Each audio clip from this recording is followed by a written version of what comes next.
Convido-vos a abrir as Bíblias em Marcos capítulo 10.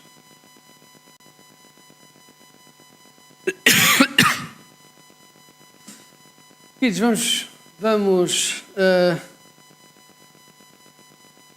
vou-vos convidar a ficar de pé novamente em reverência à palavra de Deus e vamos ler capítulo 10 de Marcos. Vamos lendo o versículo 17 ao 22. E diz assim a palavra do Senhor. Marcos 10, versículo 17. E pondo-se Jesus a caminho, correu um homem ao seu encontro, ajoelhando-se, e perguntou-lhe: Bom mestre, que farei para herdar a vida eterna? E respondeu-lhe Jesus: Me chamas bom? Ninguém é bom senão um, que é Deus. Sabes os mandamentos? Não matarás, não adulterarás, não furtarás, não dirás falso testemunho, não defraudarás ninguém, honra a teu pai e a tua mãe. Então ele respondeu: Mestre, tudo isso tenho observado desde a minha juventude. E Jesus, fitando-o, o amou e disse: Só uma coisa te falta. Vai, vende tudo o que tens e dá-o aos pobres. Traz um tesouro no céu. Então vem e segue-me.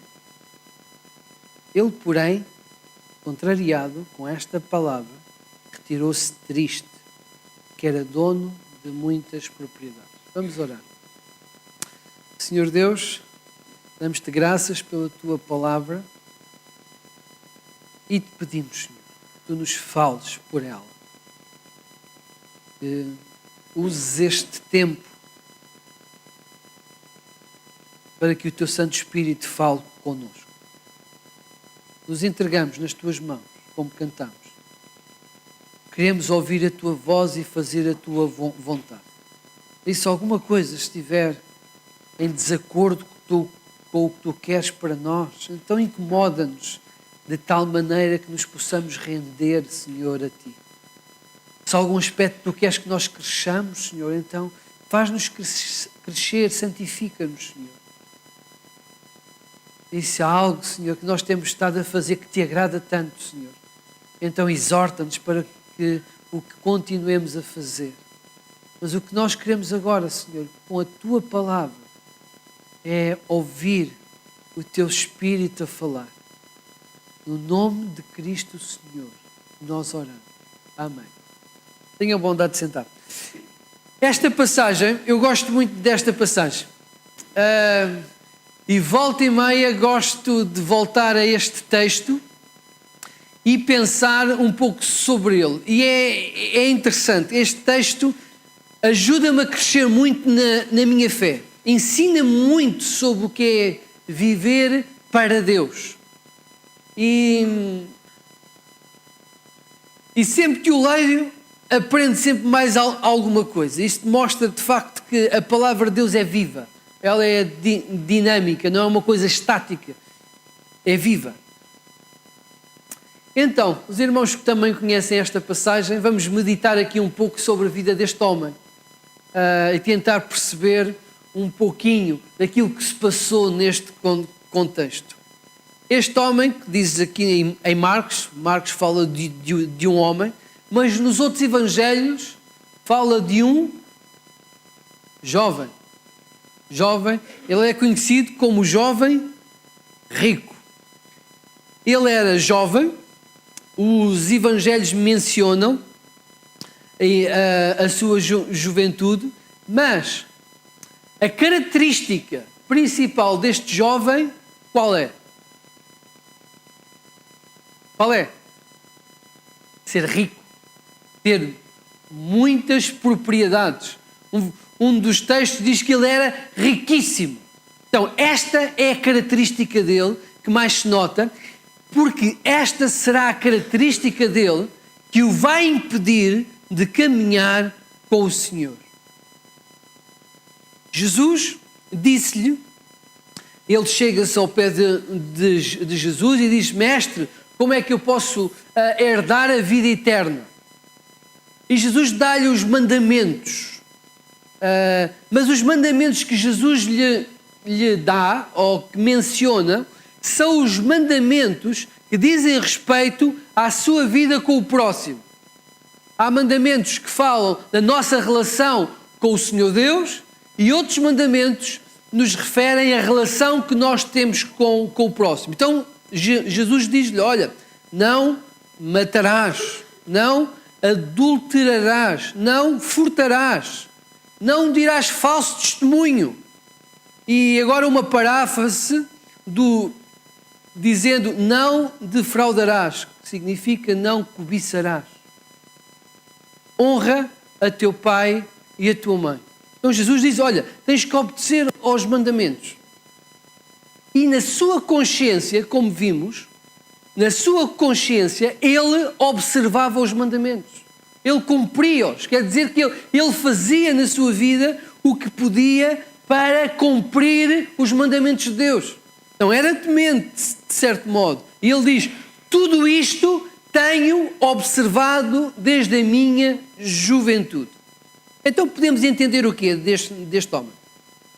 Podemos entender que, ao obedecer a estes mandamentos que se referia à relação com o próximo, nós podemos perceber que ele era uma pessoa correta, era uma pessoa íntegra, honesta, que gostava de fazer bem ao seu próprio, até que respeitava as autoridades, honrando o seu pai e a sua mãe.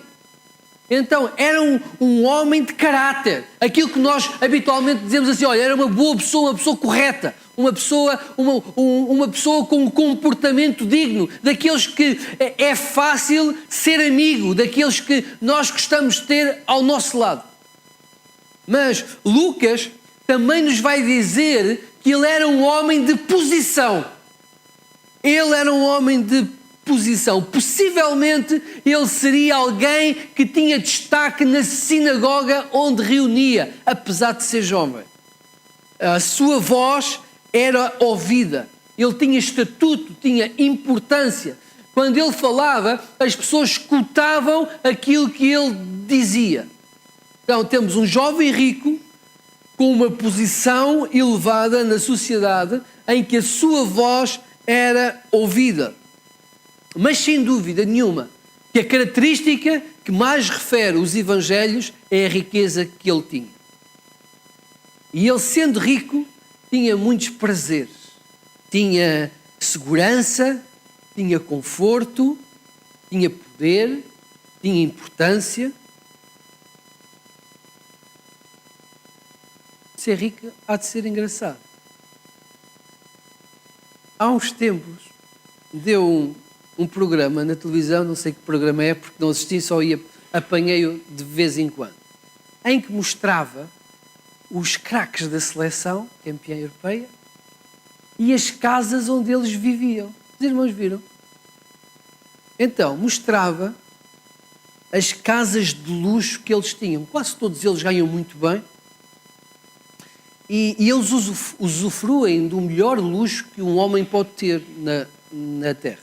Ou melhor, ou quase. Então aquelas casas eram espetaculares. Casas todas elas com muita luz. Acho que não tinham umidade nenhuma. Jardins interiores, jardins exteriores. Algumas tinham spas dentro de casa. Até na casa de banho havia tecnologia. Plasmas incríveis, ginásios, decoração toda a rigor, não iam de certeza ao IKEA, obras de arte e alguns até tinham, não sei qual deles era, tinha um campo de futebol dentro da sua propriedade para brincar com o filho. A mim dava-me um certo jeito. O que é que podemos dizer? Aquelas casas estavam quase ao nível de um apartamento no Monte Abrão. E aquela gente vive assim, aquelas casas são projetadas para ser um bocadinho de paraíso na terra. E ser rico deve ser giro, tem as suas vantagens. Acredito que eles comem o melhor, as melhores comidas, vestem as melhores roupas.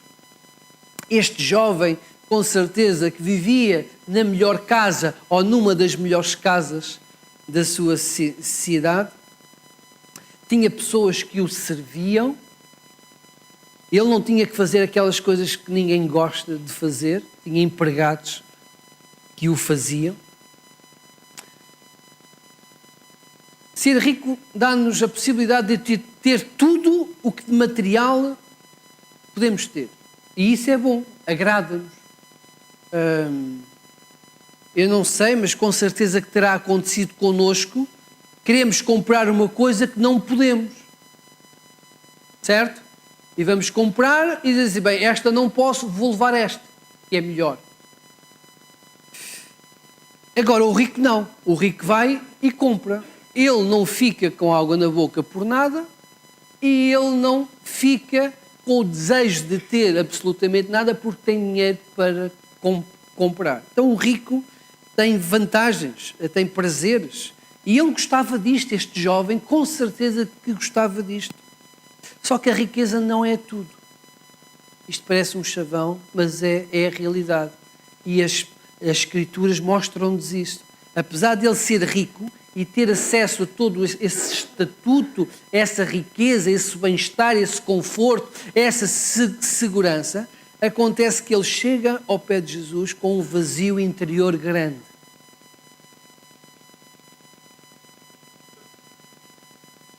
Apesar de ser rico, ele não era satisfeito, ele não tinha sossego, ele não vivia em paz e ele não sabia o que iria acontecer com a sua vida futura. Mas é curioso que este homem, e isto é que é fantástico, é que ele era religioso, ele era um homem de fé. Ele era um homem de fé. Eu acredito que se fosse nos dias de hoje, ele não teria qualquer dificuldade em vir ao culto e sentar-se junto com os irmãos e adorar ao nosso Deus. Este homem era religioso, este homem era praticante.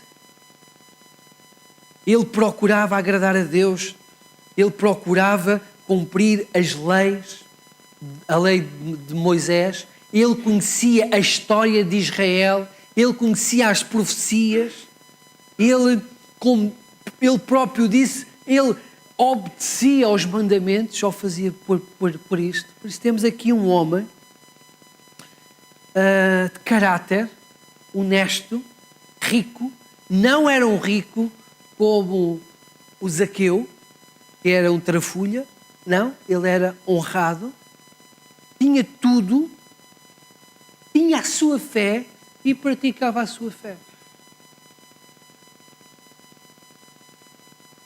Só que a religião que ele praticava, os atos religiosos que ele diariamente pensava e praticava, não enchiam o seu coração. E o dinheiro não conseguia comprar a sua paz. O prestígio aos olhos dos homens não o enchiam por completo. Aquelas práticas religiosas não eram suficientes. Então ele foi a Jesus, àquele que é o caminho, a verdade e a vida, àquele que disse que era a porta e que ninguém seria salvo se não entrasse por ele. Ele vai ter com Jesus e diz-lhe: bom mestre, que farei para herdar a vida eterna? É curioso aqui um pormenor. É que um judeu não se curvava diante de homem algum.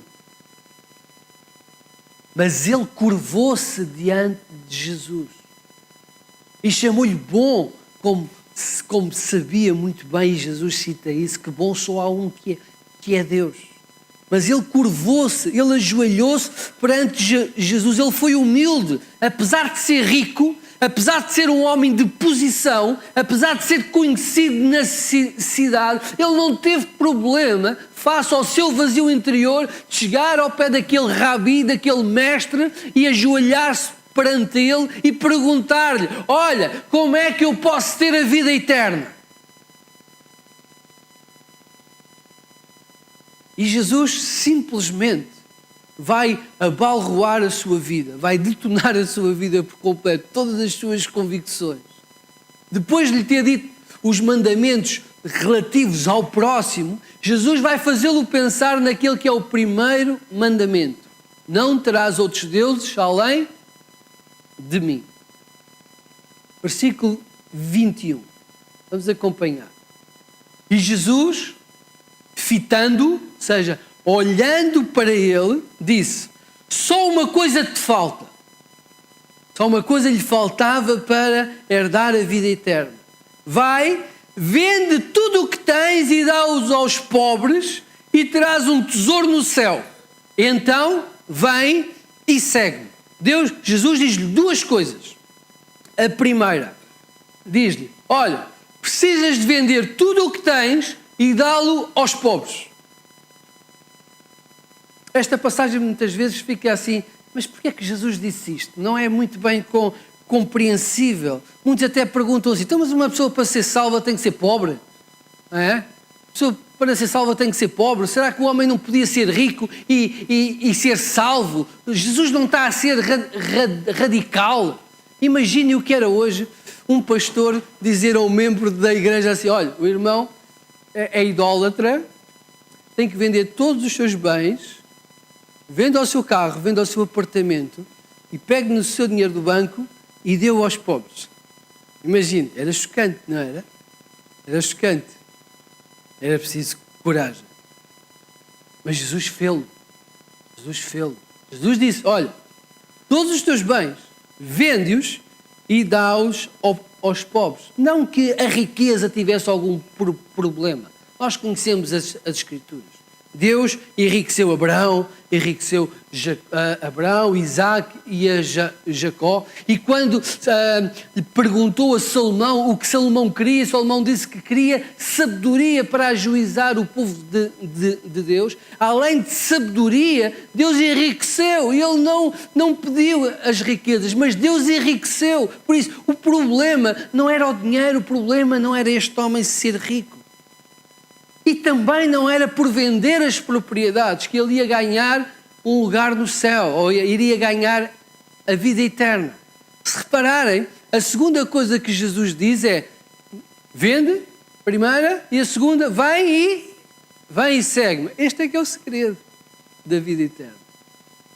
Este é que é o segredo. Quando Jesus pede para vender os bens, o que Jesus está a dizer é assim: olha, tu precisas de obedecer ao primeiro mandamento. Só que ele obedecia, ele seguia a Mamon, ele seguia o Deus das riquezas. Ele tinha maior amor ao dinheiro, à sua riqueza, do que ao seu Deus, ou ao Deus que ele dizia seguir. Ele preferia os tesouros da terra aos tesouros do céu. Ele rejeitou a salvação, ele foi-se embora triste, como lemos. Ele rejeitou a salvação porque amava mais o dinheiro do que a sua própria salvação. Ele amava mais o terreno, o circunstancial, o transitório, do que as coisas do céu, do que o Senhor. Ele estava mais preocupado com a sua glória, com o seu bem-estar, do que com a glória do Senhor Deus.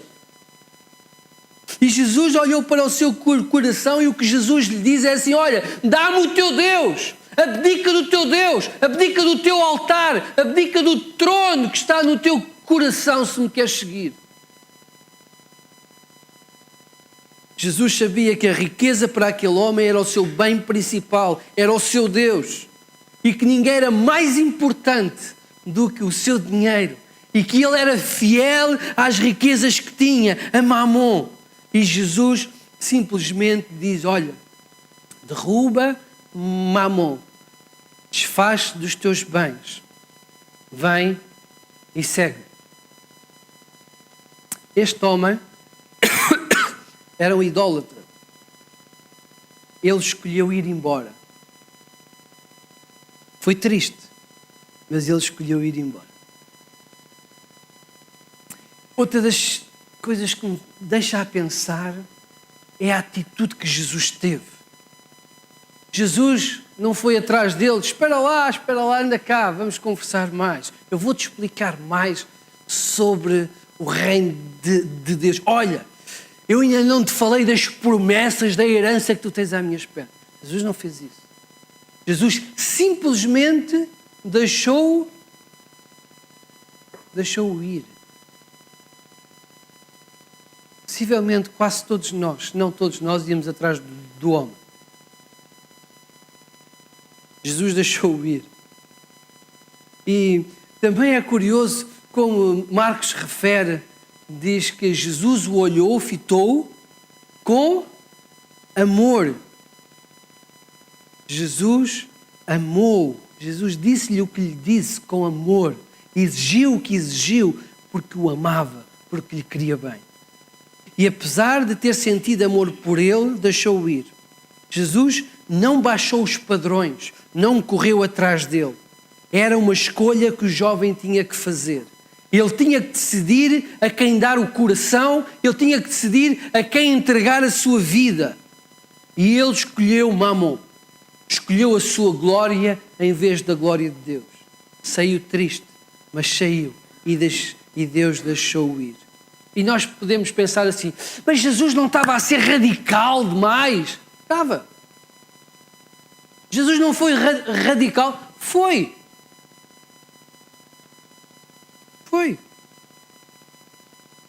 Jesus foi fundamentalista? Foi. Não saiu da sua verdade fundamental, em que o homem, quando vem a Deus, tem que deixar tudo. Neste sentido foi. Mas Jesus tinha direito de pedir que o homem agora... É legítimo. Os irmãos concordariam comigo se eu dissesse isso a uma pessoa? Eu acho que não. Eu acho que não iam concordar comigo. Mas Jesus disse isto ao homem. Sabem porquê? Segundo aos Coríntios, eu peço que escutem com muita atenção. Segundo aos Coríntios 8, 9 diz assim: pois conhecereis a graça do nosso Senhor Jesus Cristo, que sendo rico, se fez pobre por amor de vós, para que pela sua pobreza vos tornasseis ricos. O dono do mundo, o Criador dos céus e da terra, o dono de toda a prata e de todo o ouro que usufruía a glória nos céus, ele tornou-se homem, despiu-se ou esvaziou-se dos seus atributos divinos, entrou num corpo de homem e nasceu num curral de animais e teve por primeiro berço uma manjedoura e ele saiu da sua glória para viver como um homem. Nada se comparava àquilo que aquele jovem tinha que abdicar. A riqueza que Jesus abdicou era muito superior àquilo que Jesus lhe estava a pedir. Jesus não lhe pediu nada que ele próprio não tivesse feito. E ele foi à cruz do Calvário, ele fez-se homem e foi à cruz do Calvário e sobre ele foi colocado os pecados de todos nós, inclusive o pecado daquele homem. E Jesus iria sofrer por todos nós e pagar o preço por todos nós, dando a sua vida. Então, Jesus tem toda a legitimidade para pedir a nossa vida por completo e para pedir a riqueza daquele homem.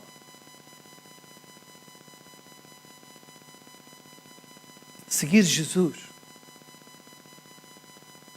implica colocá-lo em primeiro lugar. Implica nós nos entregarmos a Ele por completo.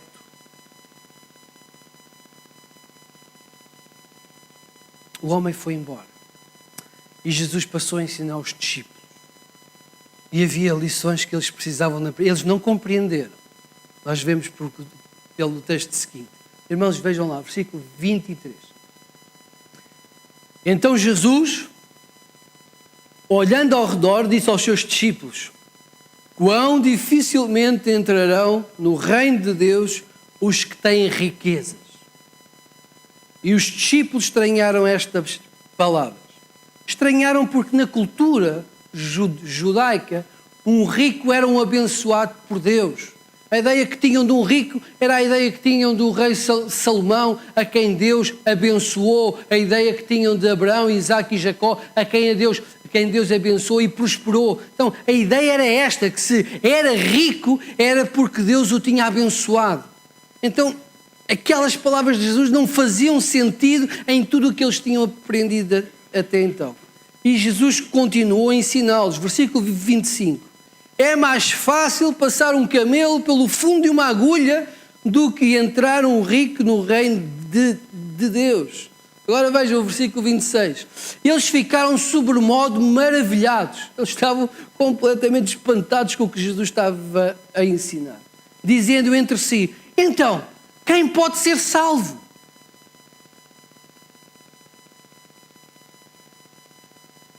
Jesus, versículo 27. Porém, fitando neles o olhar, disse, para os homens é impossível. Olha, os homens não conseguem a sua salvação. Lembram-se da pergunta dele? Ele, o que é que eu posso fazer? Noutro versículo, noutro texto até diz, posso eu fazer de bom para herdar a vida eterna? E o que Jesus está a dizer assim, olha, para os homens é impossível ser salvo. Contudo, para Deus, versículo 27, contudo, não para Deus, porque para Deus tudo é possível. Não só os homens conquistam a sua salvação, é Deus que a dá. Aos homens, cabe-lhes entregarem-se por completo nas mãos de Deus. Dependerem totalmente de Deus. E quem compreendeu foi Pedro. Pedro compreendeu. Versículo 28. E este versículo faz-nos perceber a passagem do jovem rico. Ele diz assim então, versículo 28. Pedro começou a dizer, eis que nós tudo deixámos e te seguimos. Olha, nós estamos aqui, desta parte nós fizemos bem. Estávamos lá com o barco, com as redes, tu chamaste e nós viemos logo. Nós somos salvos. Não, era isto mesmo. Era isto mesmo. Ele deixou o seu trabalho, ele deixou o seu barco, deixou as suas redes e seguiu após o convite de Jesus. E este jovem rico, quando Jesus diz, vem e segue-me, ele diz, olha, não quero, porque eu tenho muitas riquezas. Pedro compreendeu que seguir Jesus não é ter uma religião, não é saber umas histórias ou conhecer umas profecias, ou ter práticas religiosas. Seguir a Jesus é entregarmos por completo, é darmos a nossa vida. Foi o que Pedro fez com os seus discípulos. Mas Jesus continuou a lição. No versículo 29 vamos ler uma hipérbole, mas Jesus queria dizer que quem o segue nunca fica a perder. Vamos ver, versículo 29. Tornou Jesus, em verdade vos digo, que ninguém há que tenha deixado casa, ou irmãos, ou irmãs, ou mãe, ou pai, ou filhos, ou campos, por amor de mim e por amor do Evangelho, que não receba já no presente receberemos a bênção, o cento das casas dos irmãos, das irmãs, das mães, dos filhos, dos campos, com perseguições, e no mundo por vir a vida eterna. Porém, muitos primeiros serão os últimos, e os últimos primeiros. É o que Jesus está a dizer, olha, e quem me segue jamais fica a perder, porque Ele veio para que nós tivéssemos vida abundante, e nós usufruímos da vida na sua plenitude quando estamos junto daquele que é o Criador da vida, e não há vida mais cheia do que quando estamos com o nosso Deus. Então, nada disto se compara àquilo que nós recebemos em Cristo já no presente. É certo que temos perseguições, mas já no presente a vida com Jesus vale a pena. Mas no céu, na eternidade, seremos herdeiros de Deus.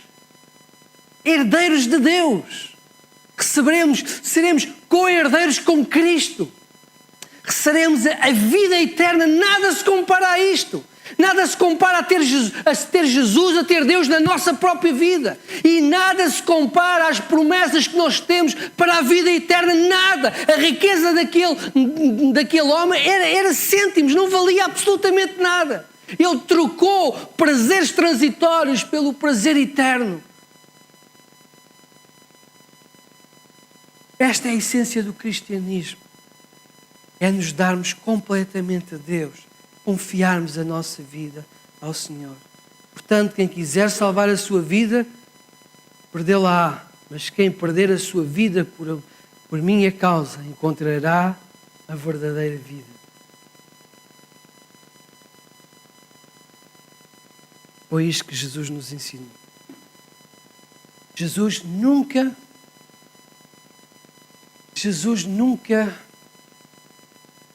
pediu que os homens o seguissem por favor. Por favor, sigam. Por favor, façam a minha vontade. Não. Jesus exigiu sempre o máximo, porque o máximo Ele também deu por nós. Lembram-se daquele episódio em que Jesus multiplica pão e peixe, e depois, se continuarmos a ler na passagem seguinte, o que nós vamos ver é que a multidão voltou para ter com Jesus para comer novamente pão. Era de graça e era bom, e eles voltaram para comer pão, e Jesus acusa-os deles terem voltado para comer pão. E Jesus, nessa altura, Jesus disse: olha, se não comerdes a minha carne e beberdes o meu sangue, não sois dignos de mim, não tereis a vida eterna. É necessário comermos a sua carne e o seu sangue. E o que Jesus estava a dizer assim: olha, é importante, o que é importante é vocês dependerem de mim. E lá naquele tempo, muitos disseram: duro é este discurso, quem o pode ouvir? E ali muita gente da multidão foi-se embora e Jesus deixou-os ir. E a outros, Jesus disse: quem ama a seu pai e a sua mãe mais do que a mim, não é digno de mim. E quem ama o seu filho ou a sua filha mais do que a mim, não é digno de mim. E quem não toma a sua cruz e vem após mim, não é digno de mim. E depois lá está o versículo que lemos há pouco: quem acha a sua vida, perdê-la-á. Todavia, perde a vida por minha causa, achá-la-á. Não é isto que é a essência do cristianismo, é esta. E Jesus nunca baixou os padrões. Jesus está a dizer, é simplesmente isto: olha, eu tenho que ser o tesouro da tua vida, eu tenho que estar em número 1, eu tenho que ser o Deus, eu tenho que me sentar no trono. É isto que Jesus está a dizer. Foi isso que Jesus disse àquele jovem rico, é isso que Ele nos diz hoje a nós.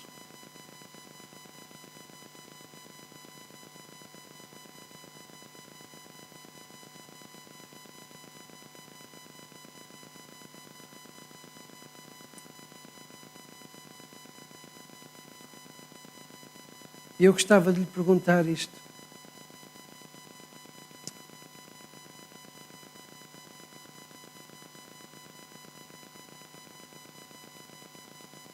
existe alguma coisa na sua vida que tem tomado o lugar de Deus? Existe alguma coisa na sua vida que o tem impedido de chegar a Jesus completo? Existem algumas riquezas que guarda na sua vida que tem sido difícil abdicar delas para chegar a Jesus completo e dizer: não tenho outro Deus além de ti. Existe alguma coisa dessa? Porque se existe, hoje é o dia de nós deitarmos o lixo fora. Até há uma tradição de lançar as coisas velhas fora. Nós não temos essas superstições. Mas se calhar, se há algum pecado, é tempo de deixá-lo fora, colocá-lo fora. Eu vou desafiá-lo, meu querido, a colocar Jesus em primeiro lugar neste ano de 2017. Quero encorajá-lo a ler mais a palavra do Senhor, a ter um tempo de comunhão com o Senhor, orando no seu quarto, na sua intimidade, a não praticar apenas uma religião, mas a ter um relacionamento íntimo com o Senhor. Quem sabe na sua casa, na sua família, orando com o seu marido, ou com os seus filhos, ou com os seus netos, ensinando-lhe o temor do Senhor.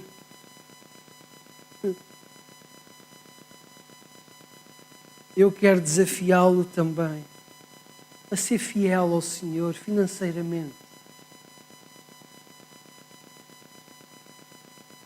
Hoje, quando os pastores falam em dízimos, é indelicado quase em certos ambientes. As pessoas ficam assim muito constrangidas. Eu estou à vontade porque eu sou dizimista. Ainda não era pastor, ainda não era seminarista, ainda não era batizado e eu dava o meu dízimo ao Senhor.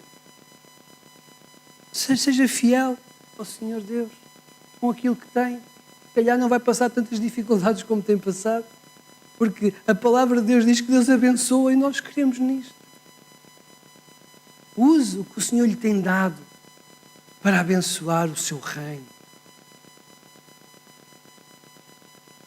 Olhe para o seu emprego e veja um campo missionário. É aí que o Senhor quer que haja. Ou no meio da família. Olhe para o seu emprego e diga assim: olha, eu sou o representante de Jesus aqui. Eu sou o embaixador de Jesus aqui. E eu vou fazer o reino de Deus visível aqui, porque eu vou dar honra e glória ao meu Deus aqui, e acima de qualquer autoridade é o meu Deus que está aqui. Eu vou amar as pessoas como Jesus amou, eu vou servir as pessoas como Jesus serviu, e quando nos perguntarem porquê, eu vou dizer: olha, porque Jesus me ensinou a fazer isto, e cuidando de vocês eu estou a honrar o meu Deus. Pois, assuma que é um discípulo, um seguidor de Jesus, que está a seguir Jesus onde quer que esteja, no seu emprego, na sua casa, na família.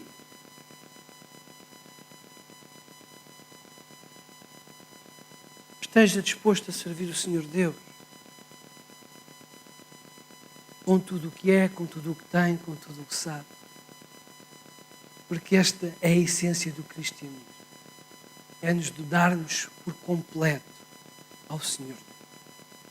Quando o irmão quer ter um ano abençoado, nós desejamos um ano feliz para os irmãos, um ano abençoado, desejamos as bênçãos de Deus.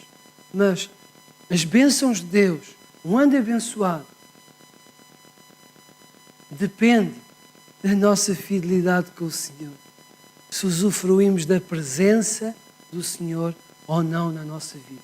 Se o seguimos ou não seguimos todos os dias da nossa vida. Não há melhor maneira de ter um ano abençoado do que viver em fidelidade. E Jesus não lhe pede menos do que tudo da sua vida. Jesus pede tudo. Porque Ele deu tudo. Está disposto a deixar as riquezas e a segui-lo? Vamos curvar as nossas cabeças, vamos orar.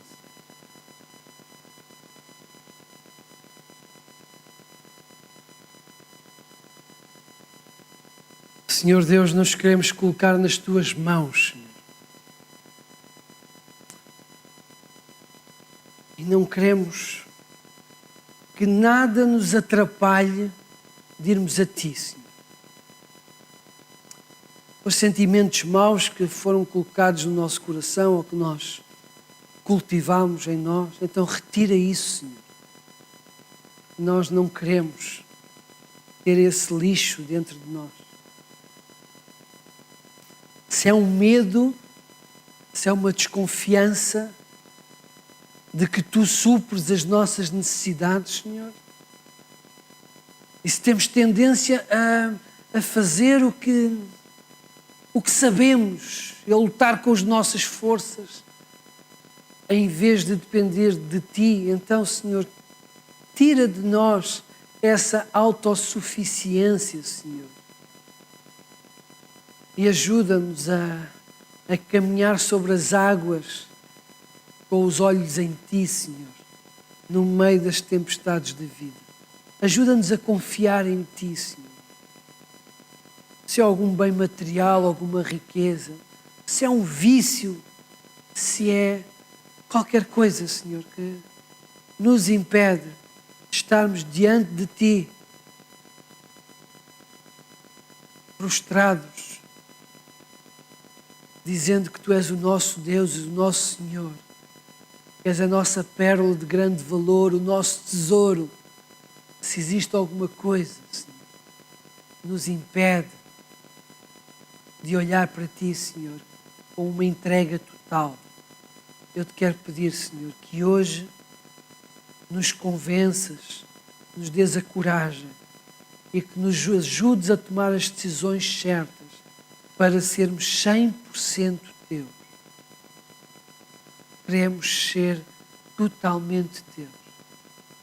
Compraste a nossa vida por alto preço, dando a Tua vida por nós, a vida do Teu Filho. Por isso tudo nós queremos fazer, Senhor. Nós Te pedimos misericórdia, misericórdia. Tantas vezes erramos, tantas vezes falhamos, Senhor, para contigo. Mas nós queremos fazer o que está certo. Nós queremos honrar-te, nós queremos glorificar-te. E que este ano 2017 seja um ano de santificação das nossas vidas, de compromisso, de fidelidade, de serviço, de amor, de entrega abnegada a Ti. Oh, Senhor Deus, como igreja, nós pedimos que Tu nos abençoes, que Tu nos dês a visão, nos dês o amor, o desejo, a ousadia, para continuarmos a fazer a Tua obra e cumprirmos a missão que Tu nos confiaste. A honra e a glória sejam dados a Ti, pois nós oramos no nome de Jesus Cristo, o Senhor. Amém. Quero desejar a todos, meus queridos, um ano com Jesus, em que possam usufruir da sua graça, da sua paz, da sua bênção, todos os dias. E quando chegarmos a 2018, se o Senhor Jesus não tiver chegado, possamos fazer como fizemos ontem, darmos graças por tudo, pelo bom e pelo mau, e porque Ele será connosco todos os dias, até à consumação dos séculos.